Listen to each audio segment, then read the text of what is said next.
Zapatos, pantalones, vestidos y todo tipo de prendas de vestir se pueden encontrar en el desierto de Atacama, en el norte de Chile, el lugar más seco del mundo que se ha convertido en un vertedero y en un verdadero cementerio de ropa usada. Provenientes en su mayoría de Estados Unidos, Europa o Asia, Chile es el mayor importador de ropa usada de Sudamérica, pero se calcula que las 59.000 toneladas que entran al año, más de la mitad van a parar a vertederos clandestinos.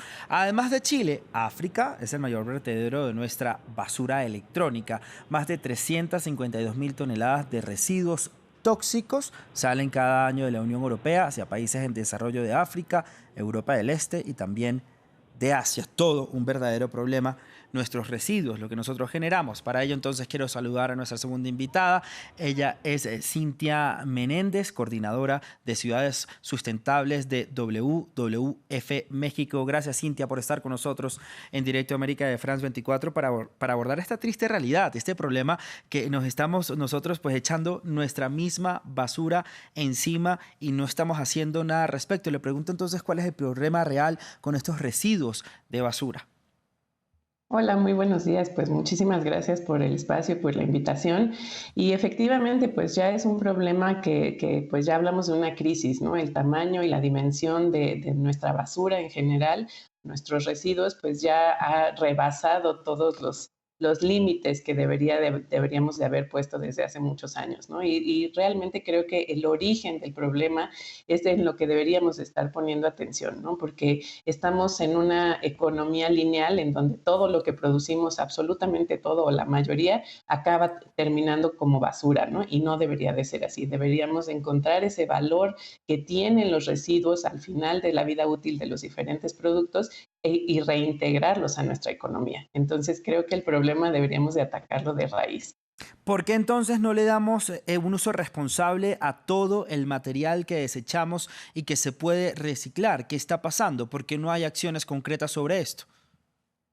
Pues son muchos los puntos ahí, ¿no? En primera, por supuesto, pues la falta de educación y de conocimiento de toda la gente, los usuarios finales, la industria en general también, ¿no? Tiene muchos residuos, que no solamente hablamos de los residuos que generamos en casa, sino lo que se genera en la industria y pues en todo el sector económico de nuestra sociedad.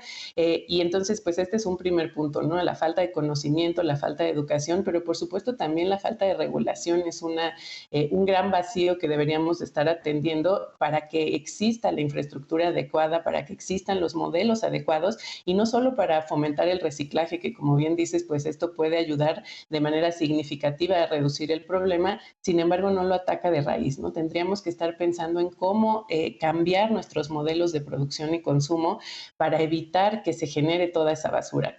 Por ejemplo, ¿no? Pongo un ejemplo muy específico para que veamos cómo podríamos estar hablando de una transformación total de nuestros modelos de consumo y producción para que ya no estemos generando tanta basura, ¿no? Y es algo muy sencillo, como algo que hacíamos antes, un par de Claro. generaciones antes, y es rellenar las botellas que utilizamos, ¿no? Nos hemos convertido en generadores de botellas de plástico de un solo uso, de una dimensión Sí. totalmente fuera de control. Pues eso es una iniciativa que Entonces, el también poder están rellenar haciendo. botellas, Sí, perdón, sí, esa adelante. iniciativa es muy interesante que también se está haciendo aquí en Colombia y cada vez pues se genera más conciencia, ¿no? En rellenar estas botellas diarias que consumimos nosotros de plástico con también residuos plásticos para que se pueda reciclar absolutamente todo y también darnos cuenta, como lo dice usted, de todo lo que consumimos y que absolutamente todo es plástico, todo es dañino para el medio ambiente y también crear nosotros conciencia. En ese orden de ideas, ¿qué daño ambiental estamos produciéndole a nuestro planeta? Bueno, el daño es terrible. Simplemente hablando del tema de plásticos y no hablando de los otros residuos que también mencionaste, que ahorita me gustaría también tocar esos puntos, pero simplemente hablando del tema de plásticos, como bien sabemos, pues hay una gran fuga de la generación de plásticos, ¿no? La contaminación por plásticos que desgraciadamente la mayor parte termina en el mar, ¿no? Creo que ya muchos hemos escuchado esa cifra aterradora de que si continuamos con esa fuga de plásticos a nuestros cuerpos de agua, principalmente a nuestros mares, océanos, océanos, ríos, pues habrá más peces, perdón, habrá más plástico que peces para el año 2050 en nuestros mares, ¿no? Entonces es una cifra Claro. aterradora simplemente en el volumen de plástico que se genera, ¿no? Vemos estas islas de plástico en todos lados, ya que antes eran en algunas zonas focalizadas de Asia, por ejemplo, pero poco a poco empezamos a ver eso también en Latinoamérica y pues es verdaderamente aterrador, ¿no? Que esto esté Sí. sucediendo porque además tiene consecuencias mayores, no solamente ataca obviamente a la biodiversidad marina que vemos, a las tortugas, a los delfines enredados y muriendo por causas del plástico que Sí. llega a los mares, sino también que se generan microplásticos que afectan a la salud humana, que afectan a los ecosistemas y que por supuesto tienen una consecuencia que aún no alcanzamos a dimensionar. Cintia, tengo tres puntos importantes que no quiero que se me queden por fuera, entonces le pido que por favor sea muy breve para poder tocarlos en nuestra conversación. Primero, de esta basura tecnológica, ¿qué está pasando? ¿A dónde va a parar? Y el daño que le causa.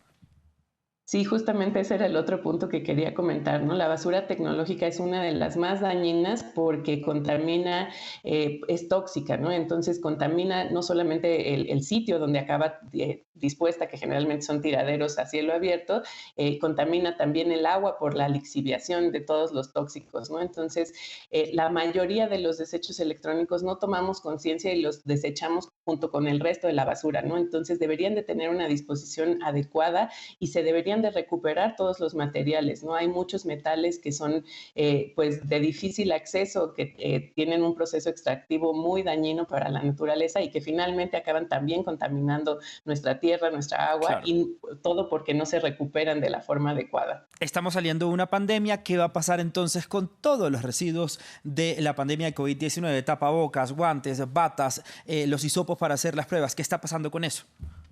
Sí, también ese es un gran problema que se ha incrementado durante estos 2 años de forma alarmante y desgraciadamente en muchos países no existe la regulación para hacer la disposición adecuada de estos residuos que además obviamente tienen que tratarse de forma especial porque tienen un contenido peligroso, ¿no? Que pues en este caso es el contenido biológico. Entonces Claro. deberíamos de poner regulaciones mucho más estrictas en este tema porque toda esa basura sí debería de ser incinerada y por supuesto en sitios pues hechos adecuadamente para eso, para que no la contaminación después se genere en otro sitio, ¿no?